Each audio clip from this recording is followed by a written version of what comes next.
Alright guys, so we're here at the DGS Games booth with John, and we're going to be talking a little bit about one of my sort of sleeper favourites from the world of fantasy wargaming. I'm quite a big fan of Freeblades, so it'd be really nice to learn a little bit more about the game, tell you guys about it, about the factions and how it works, and sort of give you a little bit of a flavour for this world. So, John, take it away. Okay, so Freeblades is a 32mm fantasy skirmish game. It's based on a fantasy world we've created. We have 9 factions currently, another one coming out in the fall, so we'll have 10.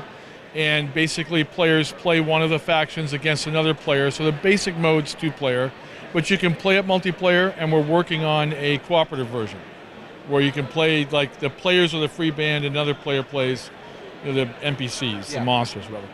So a Freeblade is an adventurer for hire. And they group up into free bands, and they go off and do these missions for their patrons, some noble, some crime lord, whoever it is in the background. And then the scenarios are therefore adventures more than they're military clashes. So these aren't like squads of troops, these are like role-playing adventure groups. So you have a leader and a caster, some number of heroes, followers. And the scenarios are kill the beast, just terrorize the countryside, close the gates, the demons are coming through, get the treasure, rescue the prisoner. So that part's attracted a lot of players because there's enough games out there that are military. We're cool with that, but we're different, in that way. Yeah. And so the other thing our players really like about us is the campaign system. We're not the first game to have a campaign system, certainly. But one of the things we spent a lot of time on that we're really proud of is the handicap system. Because as we're all gamers ourselves, and you play in a campaign where your models skill up in between games, if you have a string of successes, that's fine. But if you have a couple of bad losses along the way, you'll get behind. You go down to the game store, and your free band value is X, and these other people are 2X, And so it doesn't seem like it's worth it to play anymore. We built a system designed to help that person want to play the game. And we've watching the campaigns out there, it seems to have a lot of success because you get extra experience if you play somebody higher. You get incentives that, hirelings that you can hire into your free band. You don't quite get all the way to where they are, but you get enough there that you can be competitive. And when the game is over, you get some rewards. And so there are actually players that come into a campaign game and go, I want to play somebody who's a higher level than me. So that's been a really good news story for us. So plenty of factions to choose from. With the 9 that we have, and there are plenty more planned. We already have 3 more on the drafting table, being play tested. There's enough for everybody's play style. There's finesse factions, speed factions, heavy armor factions, heavy magic factions. So there's plenty of choices. What else can I tell you? One of the big things that I think that you mentioned earlier that really struck me with the game is that sort of almost role-playing nature to stuff. Yeah. That's the thing that I think is going to appeal to a lot of people, because a lot of people like their heroes and they like their role-playing games, but maybe they don't get to hang around with a group and get to play D&D a lot or something like that. This kind of gives you a little bit of a feel of that, but then does it in a little bit more of a skirmishing game setting, which I think is really good, and it sort of sets things apart when it comes to this, I think. So. And we do have a role-playing game in playtest. The idea that we're trying to move towards is that the cooperative game, the skirmish game, the role-playing game, and the battle game that we have planned, the models will be able to move between them. So if you play in a Freeblades campaign, you level up to a certain level, you can be in the role-playing game as a character or vice versa. You can be a captain in the battle game. And if you have a role-playing character, you'll be able to figure out how many points it is, quote-unquote, to bring it into your skirmish game. Now, you might be lonely, If you play a 150-point game and you've got an 80-point, model with the equivalent of an 80-point model, you might only have you and a couple followers. But we are working on being able to do that kind of universally. So the game mechanic will be the same, and the ability to bring your models in and out of the different systems will be easy. And we also we never obsolete anything. So if you buy something, it's always going to be in the game system. Always be useful, yeah. You might see something. Oh, that other thing is cooler.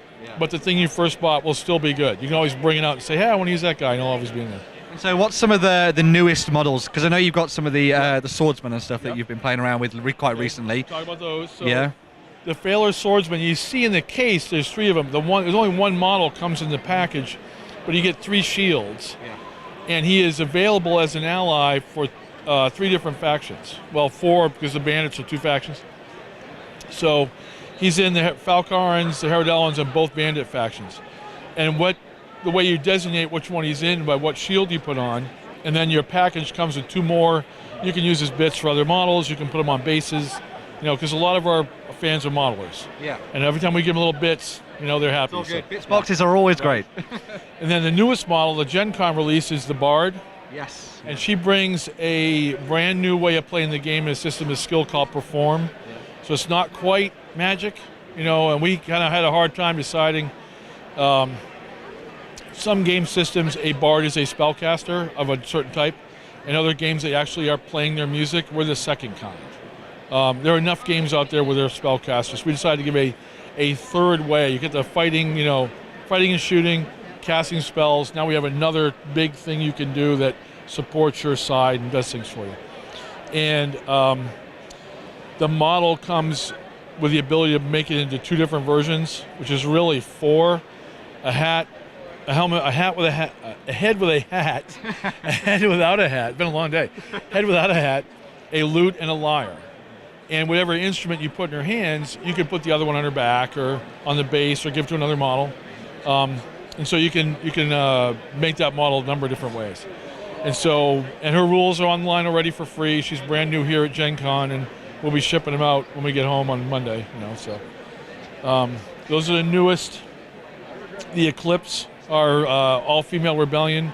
We kickstarted them. I was going to say, I've had a couple of Kickstarter campaigns that have brought out a couple of the different factions and stuff. So we've done 6. Yes. Yeah, and all successful, I have to say. So, we do take the money and use them for the project. So we're making those models now with the money these kind people gave us as part of the reward structure.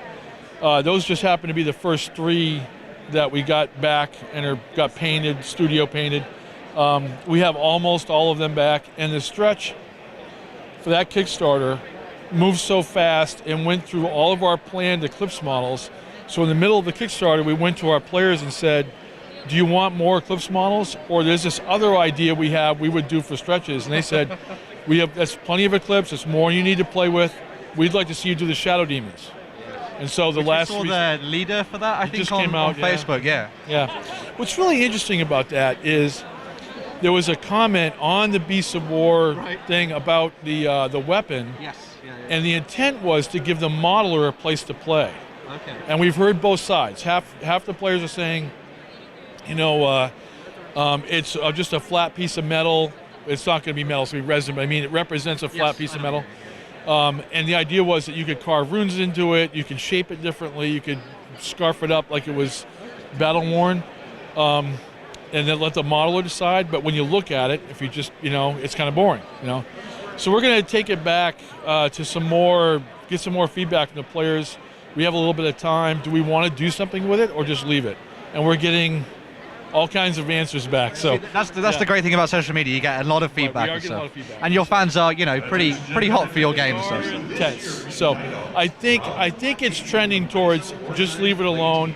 Now that we understand your intent, I'd love to carve runes into it. I'd love to do this, But that's kind of going to be communicated to the players so they know that that's why we did it. We want you to be able to do whatever. We could hammer it, make it look like it was, ancient or whatever. But it's a piece of resin. You can do that at home. And it really comes down to whether more of our players are modelers or not, So there you go, guys. DGS Games and Freeblades. Really awesome world, some really fantastic looking models in there. Everything keeps getting better every time we look at your previews. The sculpting keeps going up and up. I really like looking at all the stuff. It's also good if you want to try and drop them into your other role-playing games as well, which I thought was a pretty cool idea. So, but yeah, come and check out some stuff from Freeblades, find out more about them, follow them on the Beasts of War site and everything as well, and we'll be with you guys in the future. See you soon.